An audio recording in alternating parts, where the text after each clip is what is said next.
The clinking of heavy silverware against bone china echoes through Montrose's, one of those New York steakhouses where the waiters wear jackets that cost more than most people's monthly rent. I sit at the head of a table for 8, watching the waiter pour a Cabernet that will add another $300 to what will inevitably be my tab. My father, Arthur, swirls his wine with the practiced air of a man who believes he deserves nothing less than the finest things in life.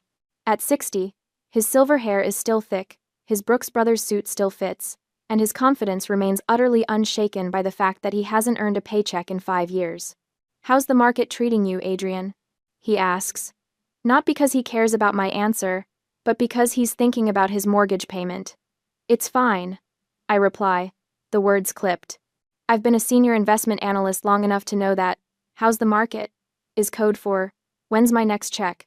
My mother, Eleanor, sits beside him, her diamond tennis bracelet catching the light as she reaches for her water. At 58, she's still beautiful in that country club way, blonde highlights refreshed every 6 weeks, skin smooth from whatever procedure she had last month. "Adrian, darling," she says, her voice warm but her eyes calculating. "Did I mention Chloe and Spencer finally found the perfect venue? And there it is, the real reason for this dinner."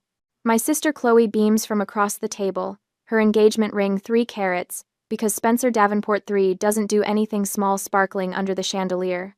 At 25, she's the family beauty, the one whose success is measured in the pedigree of her husband-to-be, rather than her own accomplishments. "It's this gorgeous resort in Tuscany," Chloe gushes, her voice rising an octave. "16th century villa, vineyard views, private chef, it's absolutely perfect." Spencer, tall and bland as white bread with money, nods along. He has that look of someone born into enough wealth to never need to develop a personality. My brother Julian and his wife Maya exchange glances. At 32, Julian's always been the family's quiet one, the free spirit who escaped the family's expectations by becoming a teacher. Maya squeezes his hand under the table. My Aunt Beatrice sips her martini, watching the show with the detached interest of someone who's seen this play before. "The resort is divine," my mother continues, steering the conversation with the precision of a neurosurgeon. "They just need the $15,000 deposit to hold the date." She pauses, her smile never wavering.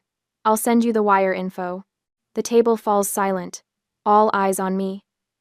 I take a careful sip of water, feeling the weight of their expectations pressing against my chest. "Actually," I say, my voice steadier than I feel, "I can't swing $15,000 right now. I'm trying to build my own emergency fund." The silence that follows is absolute. Spencer suddenly finds his napkin fascinating. Julian's eyebrows shoot up. Even the waiter, approaching with bread, pivots, and retreats. My father breaks the silence with a short, barking laugh. "Savings?" he says, loud enough for nearby tables to hear.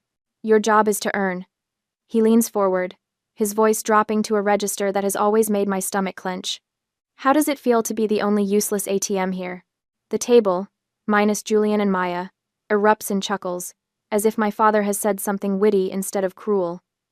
I freeze, the laughter hitting me like physical blows. Suddenly, I'm 10 years old again, sitting at the dining room table as my mother lays out our family roles like tarot cards. "Julian is the free spirit," she says, ruffling my brother's hair. "Chloe is the beauty." A kiss on my sister's cheek. Then, turning to me, "But you, Adrian, you're the smart one. You are our retirement plan." The memory shifts, dissolves. Now I'm 24, a junior analyst still paying off student loans. My phone rings. It's my mother, but her voice is different, weak, frightened. "Adrienne?" she whispers, and I can hear hospital sounds in the background. A doctor's voice. "If we lose this house, the stress will kill me. My life is in your hands." That night, I agreed to cover their mortgage, temporarily. That was 5 years ago. The flashback fades. The laughter at the table continues, but something inside me, worn thin over 5 years and sharpened by 3 months of therapy, finally breaks. I smile. It's not my usual smile, the one that says I'll handle everything. It's something colder, harder. "You're right, Dad," I say, placing my fork down. "A useless ATM should be out of service." The laughter stops. My mother's face tightens. "Adrian, don't be dramatic. You're embarrassing us." I've never been more serious. I pull out my phone, my fingers moving across the screen with calm precision. The family watches, horrified. Let's see. First, I'm canceling the $4,000 mortgage payment scheduled for Monday. Done. I tap again. Next, I'm blocking both of your numbers from my Zelle and Venmo. Done. My mother's face drains of color. My father's does the opposite, flushing a dangerous shade of red. I throw my corporate card on the table. This will cover my meal and a glass of wine. The rest of you are on your own. My father stands, his napkin falling to the floor. You ungrateful!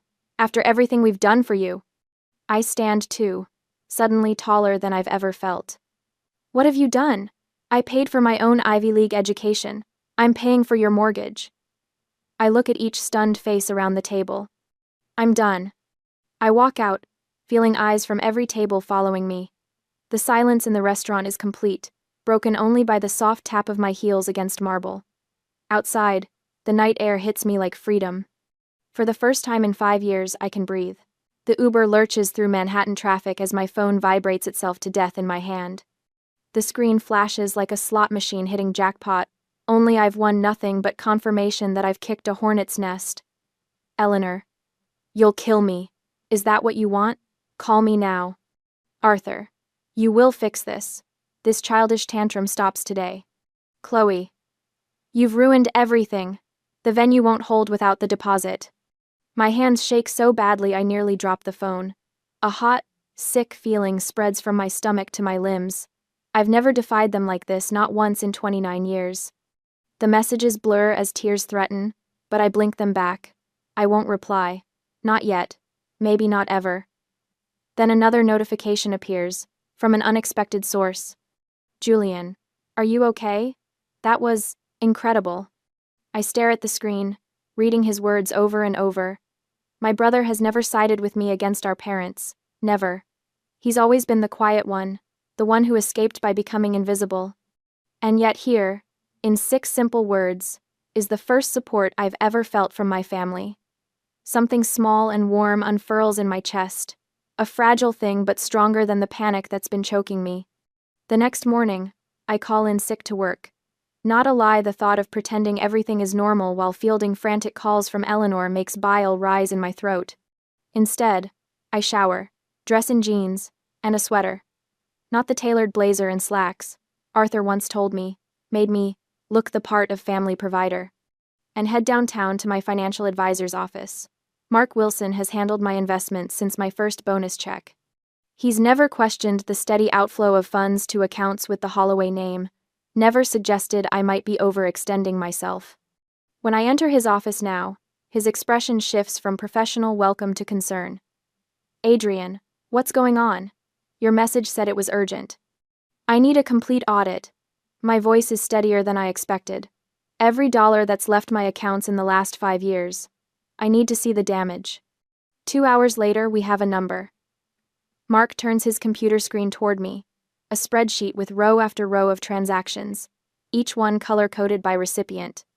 The total glows at the bottom of the page like a malignant tumor. $350,000, not including the little gifts I've bought them over the years. Not counting the expensive dinners I've treated them to. Not including the loans I'll never see again. $350,000, I whisper, feeling the numbers scrape my throat raw. The sick feeling returns, but alongside it comes a strange vindication. I wasn't crazy. The vague unease that's been growing for years wasn't paranoia, it was survival instinct. But Mark isn't finished. He leans forward, his usual professional detachment cracking. The number is bad, Adrian, but this is worse. He turns his screen again, clicking to a new tab. I pulled your full credit report. The page shows 3 active credit cards and a personal loan I've never seen before. All opened 2 years ago. All mailed to my parents' 5-bedroom estate in Westchester. The balance on each hovers near its limit.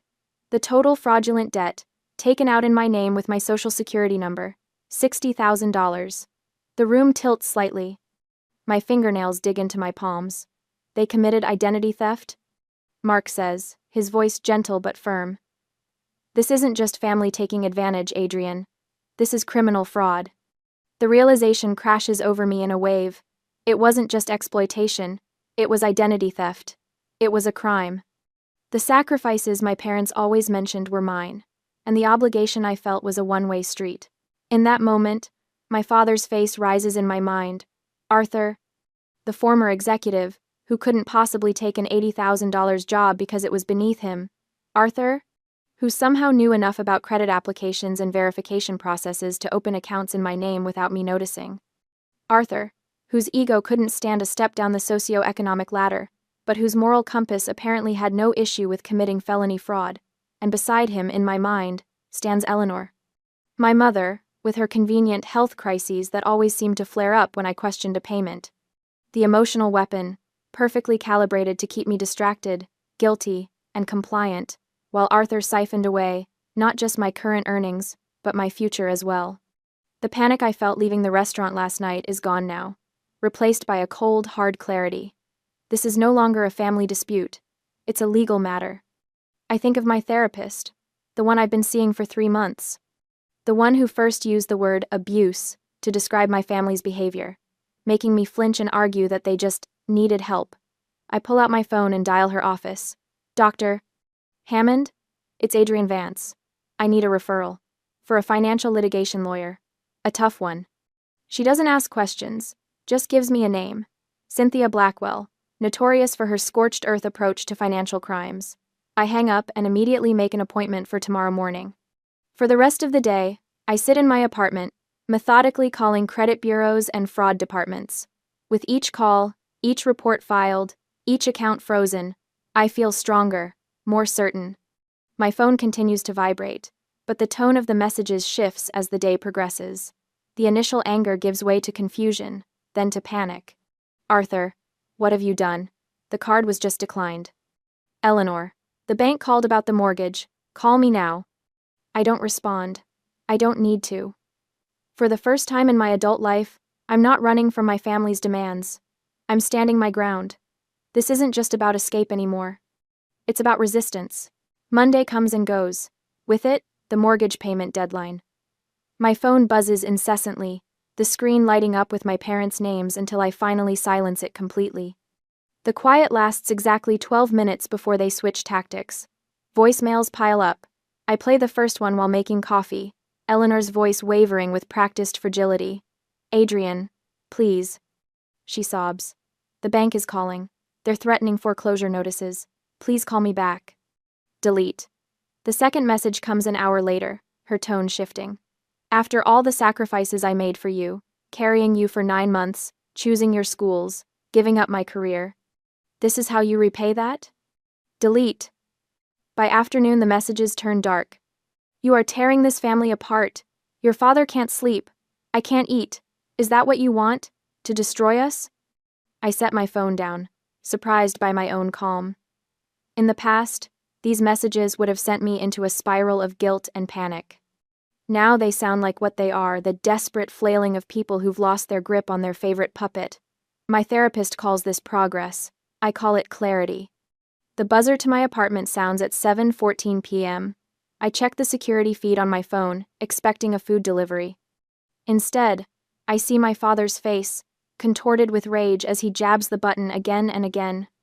I watch, transfixed, as Arthur screams at my doorman, his suit jacket rumpled, his silver hair standing on end. I need to see my daughter. Now. This is a family emergency. The doorman, Hector, remains impassive. Sir, if Miss Vance wanted to see you, she would have authorized your entry. Do you know who I am? Arthur's face flushes darker. I'm paying for this building. My money bought this place. I watch Hector's expression shift from polite to cold. Sir, I need you to leave the premises immediately, or I will call the police. Arthur takes a step toward him, finger pointed like a weapon. You listen to me, you little... That's enough. Hector reaches for the phone. I'm calling the police now. The threat of police involvement deflates my father instantly. His shoulders sag. He runs a hand through his disheveled hair, suddenly remembering he's Arthur Holloway, respected community member, not some common criminal. Fine, he mutters. Just tell her I was here. He leaves, but 20 minutes later, a folded piece of paper slides under my door. I pick it up, recognizing my father's aggressive handwriting, the pen having nearly torn through the paper in places. You owe us. Fix this. Just 4 words. Not, I love you, or let's talk this out, or even, I'm sorry. Just a demand, underlined 3 times, the entitlement radiating from the page. I place it carefully in a folder marked Evidence. My phone chimes with a text. Chloe, right on cue. Addie, Mom is having heart palpitations. She's so worried. The doctor says it's stress-induced. Can you please just pay it? I'm so scared for her health. The familiar knot forms in my stomach, my sister's specialty, the guilt bomb. 3 months ago, this message would have sent me running for my laptop, ready to make the transfer while apologizing for causing such distress. Instead, I remember the $60,000 in fraudulent debt, the credit cards opened in my name, the loans I never saw. I feel nothing but disgust at the coordinated attack. I text back a single word, no. Then I block her number too. Wednesday morning, I call my therapist. Doctor. Lillian Fisher has been seeing me for 3 months, not long in therapy terms, but long enough to recognize an emergency. I can fit you in at noon, she says, hearing something in my voice. Her office smells of leather and Earl Grey tea. I sit in the worn armchair, recounting the events of the past 48 hours. I expect to cry. I've always cried in this room, talking about my family. But today, there are no tears, just cold, hard anger. They stole from me, I say, my voice steady. They manipulated me, and now they're trying to use the same tactics to force me back into line. Dr. Fisher nods. What's different this time? I see it now. All of it. The patterns, the manipulation, the lies. She smiles, not with joy but with recognition. You weren't a victim, Adrian. You were a survivor of a long-term emotional siege. Now, you're a strategist. Strategist. The word feels right, like armor. So what does a strategist do next? I ask. She prepares her battlefield. Thursday morning, I meet my new lawyer. Martin Cohen's office is nothing like the plush, wood-paneled spaces I imagined. It's stark, utilitarian, and absolutely packed with files. His handshake is firm, his gaze direct. Let me understand, he says, reviewing the notes from my financial advisor. Your parents have been systematically draining your accounts for 5 years, to the tune of $350,000. Yes. And now we've discovered $60,000 in fraudulent debt taken out in your name. Yes. He removes his glasses, polishing them slowly. Miss Vance, I've been practicing law for 27 years. I've seen a lot of financial abuse cases. He puts his glasses back on, his eyes magnified and serious. This is our leverage. This is everything. For the next week, I become a document archaeologist. I dig through 5 years of financial records. I get sworn affidavits from my financial advisor, documenting the steady drain on my accounts. I pull every bank statement, highlighting the transfers: $4,000 here, $15,000 there, death by 1,000 cuts. I save the voicemails. I print the texts from Chloe. I screenshot the security footage of my father threatening my doorman. Each piece of evidence makes me stronger. Each record strips away another layer of guilt. By the following Wednesday, I have a file 3 inches thick documenting 5 years of systematic financial and emotional abuse, culminating in a felony. I am ready. I sit in Martin Cohen's office, my hands steady as I dial my parents' number. The call is on speakerphone and being recorded, with Martin sitting silently across from me. My mother answers on the first ring. Adrian? Oh, thank God. Mom, Dad, I've reviewed my finances. I'm willing to have one meeting to discuss this. The relief in Eleanor's voice is palpable. Oh, thank goodness, Addie. We knew you'd do the right thing. Your father found a lovely Italian restaurant for... It won't be at a restaurant. My voice is cool, professional. It will be at my lawyer's office, tomorrow. 10 a.m. Be there. I hang up before she can respond. The silence on the other end was a perfect, sudden void. Martin nods. Just once. Well done. The power has shifted. They know they've lost control. The next morning, Martin and I sit in a sterile conference room. The clock on the wall reads 9:57 a.m.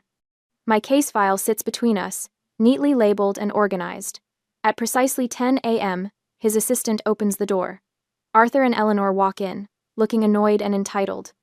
Eleanor wears her pearl necklace, her armor for difficult social situations. Arthur's suit is freshly pressed, his posture rigid with indignation. They sit down across from us, clearly expecting to browbeat their daughter back into submission. They have no idea what's waiting for them. "All right, Adrienne." My father begins, his voice carrying that familiar note of authority that once made me shrink. "This little tantrum has gone on long enough. We're willing to accept your apology and—" "Mr. and Mrs. Holloway," Richard interrupts, his voice cool and professional. "This is not a negotiation. We're here to inform you of your options." He slides a file across the table. "This is a copy of a police report we have already filed with the NYPD for identity theft." My mother's hand freezes halfway to the folder. "It details $60,000 in fraudulent credit cards and loans opened in your daughter's name." Richard continues. "We have the statements, the applications, and the IP logs." I watch their faces transform. My mother's skin turns the color of chalk, her fingers clutching her designer purse like a life preserver.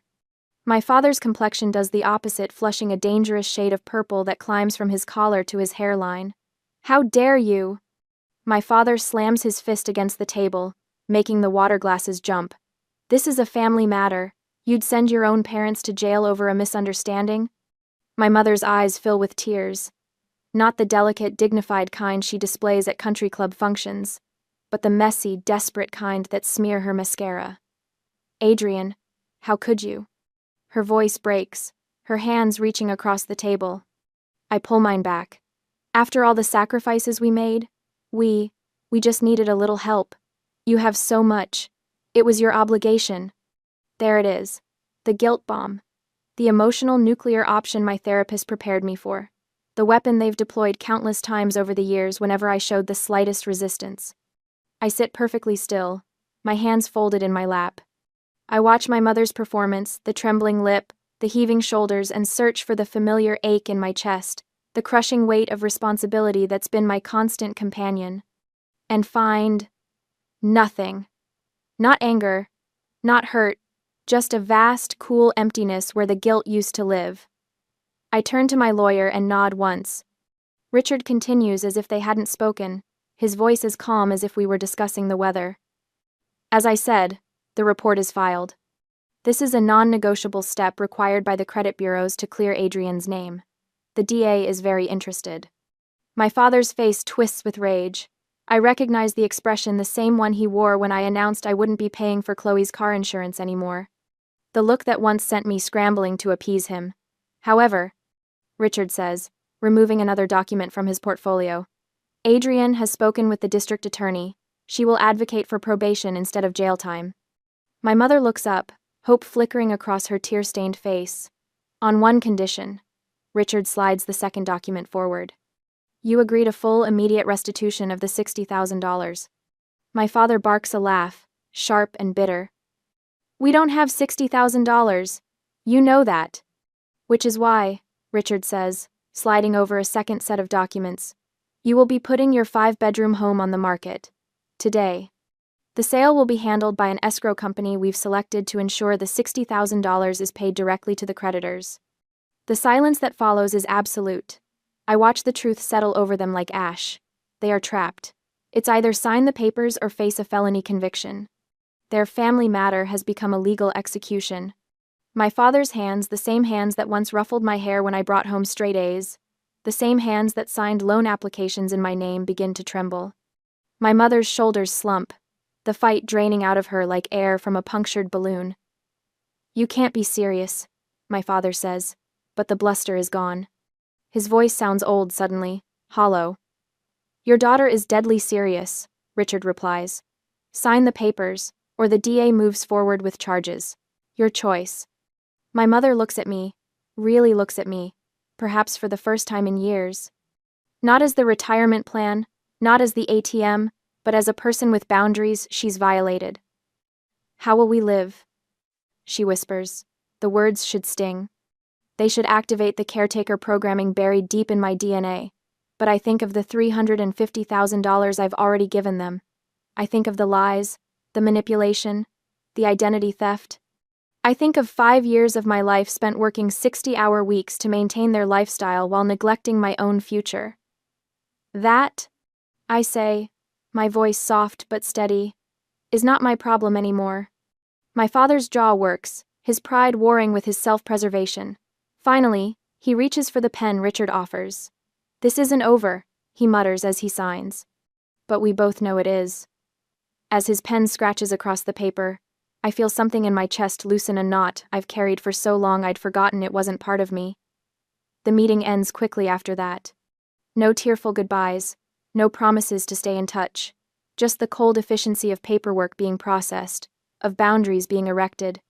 Outside the office, standing on the sidewalk in the bright New York morning, I take a breath that feels different than any I've taken in 5 years. Lighter, cleaner, my phone buzzes in my purse. A text from Julian. How did it go? I look at the screen for a moment, then type. It's done. I'm free. The Holloway's pristine white 5-bedroom colonial hits the market on a Tuesday next week. By Wednesday afternoon, the listing has 37 saves and 12 showing requests.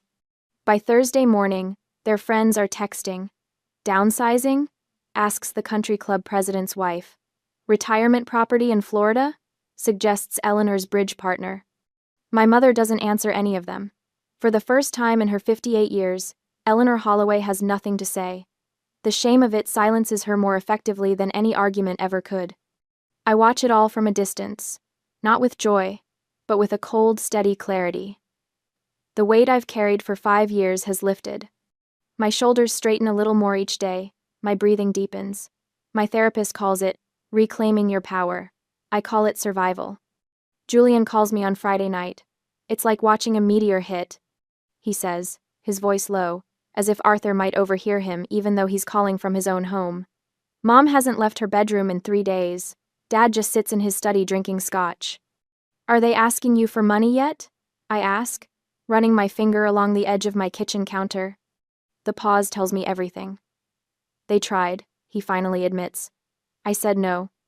I smile. She nods, grateful. Later, as she sleeps on my couch, I stand at my window watching the city lights. I think about how parents are supposed to protect their children, not use them as collateral. 2 weeks later, I receive an email from the escrow company. The sale of the Holloway's estate is complete. The $60,000 in fraudulent debt has been paid in full. My credit score has already jumped 47 points. My lawyer calls to inform me that Arthur and Eleanor have been forced to rent a 2-bedroom apartment in a building with no doorman, no elevator, and no prestige.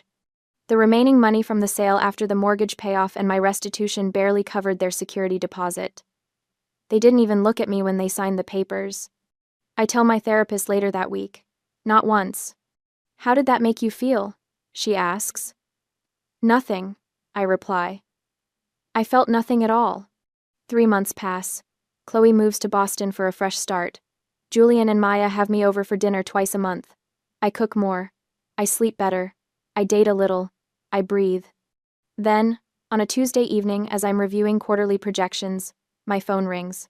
Unknown number. I almost ignore it, but something makes me answer. Adrian, my father's voice, smaller, older. It's your dad. I say nothing. We're having trouble with the deposit on the new apartment, he says, a tremor in his voice. I just thought, maybe. 5 years ago, those words would have sent me scrambling for my laptop, ready to transfer whatever sum was needed to maintain the peace. That is not my problem, I say, my voice steady. A long pause. I can hear him breathing. Adrian, please. I end the call without another word. I feel no guilt, no lingering obligation, just a quiet, certain freedom. I block the number without a second thought and turn back to my laptop. The spreadsheet open on the screen has a new title, Condo Down Payments. I'm looking at 2 bedrooms with views of Central Park. The useless daughter has become the only one who escaped. 18 months later, morning sunlight streams through floor-to-ceiling windows, painting golden rectangles across hardwood floors. I stand in my new 2-bedroom condo overlooking Central Park, coffee mug warm in my hands. The view still stops me in my tracks sometimes, a living, breathing tapestry of green amid Manhattan's concrete and steel. My phone pings with a calendar reminder. Housewarming party, 7 p.m. I smile. The $60,000 in restitution, made for a perfect down payment on this place. Justice with a view. Last week, I ran into Spencer at a financial conference. He mentioned seeing Arthur stocking shelves at Kroger, eyes down, shoulders hunched. His criminal record for fraud made him permanently unemployable in the financial sector. Eleanor works as a part-time cashier at the same store. Her social circle vanished like morning fog. The mighty Holloways, brought low by their own greed. I don't feel the satisfaction I once imagined. Just peace. The doorbell rings at 6:58 p.m. Julian and Maya arrive first, arms loaded with grocery bags. "We're making the drinks," Julian announces, kissing my cheek. My brother moves through my kitchen with easy familiarity, pulling out bottles and glasses. Maya arranges a platter of appetizers. "Your place looks amazing, Adri." The condo fills quickly. My therapist brings homemade bread. My financial advisor arrives with his husband, both admiring the view. Former colleagues, new friends. Warmth and laughter replace the tense, performative dinners of my past. This isn't an obligation disguised as celebration. This is mine. The doorbell rings again at 8:15. I open the door to find Chloe standing there, hands clutching a brown paper bag. She looks smaller somehow, her designer clothes replaced by jeans and a simple sweater. The perfect blowout is gone, her hair pulled back in a ponytail. "Adrian," she says, her voice barely audible above the party noise. I'm in therapy. I'm working at a coffee shop. I am so sorry for everything." She holds out the bag. Inside is a bottle of wine. $15 according to the price tag she forgot to remove. The symmetry isn't lost on me. $15 for a bottle instead of $15,000 for a deposit. The old Adrian would have rushed to comfort her, to say it was all okay, to erase her discomfort at the expense of my own, the caretaker, the fixer, the retirement plan. I study my sister's face, seeing not my mother's pawn but Chloe herself, humbled, human. "Thank you for coming, Chloe," I say simply, stepping aside to let her in. It's not absolution. It's not instant forgiveness. It's a door, barely open, on my terms.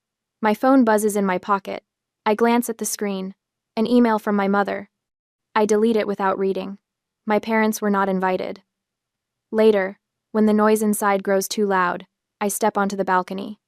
The park stretches below, streetlights tracing its paths like strings of pearls.